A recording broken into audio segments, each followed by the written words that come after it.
Ça marche, pas de soucis. Allez-y. Atteint d'une maladie génétique, la rétinite pigmentée, Claudie est aujourd'hui quasiment aveugle.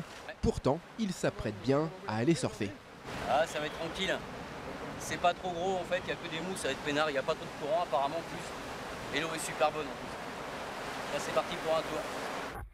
Quand on ne voit pas la planche, le plus dur c'est de trouver l'équilibre. Alors une fois debout, on échappe le temps d'une vague au handicap.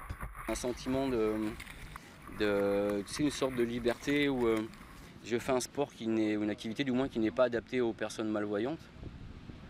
Et je peux le pratiquer comme une personne valide en fait. Une pratique impossible sans l'encadrement d'au moins 2 personnes, l'une au départ de la vague, l'autre à l'arrivée. Aujourd'hui, c'est Andy, un des espoirs du surf français, qui assure la sécurité et il n'en croit pas ses yeux.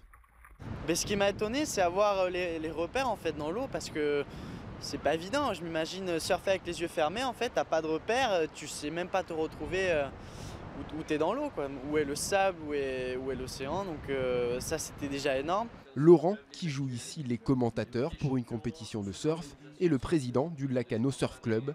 Il a lui aussi été bluffé par Claudie. Avec son association Sea Surf, ils ont organisé en juin dernier une journée d'initiation pour 8 non-voyants et malvoyants.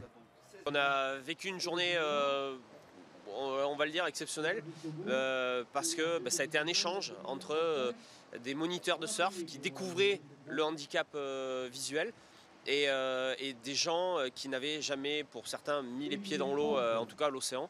Et du coup, on a eu un échange incroyable durant toute une journée. Claudie et son association organisent fin septembre une deuxième journée d'initiation avant de se lancer dans un nouveau projet, un voyage à Hawaï à la fin de l'année, à la rencontre d'un autre surfeur aveugle.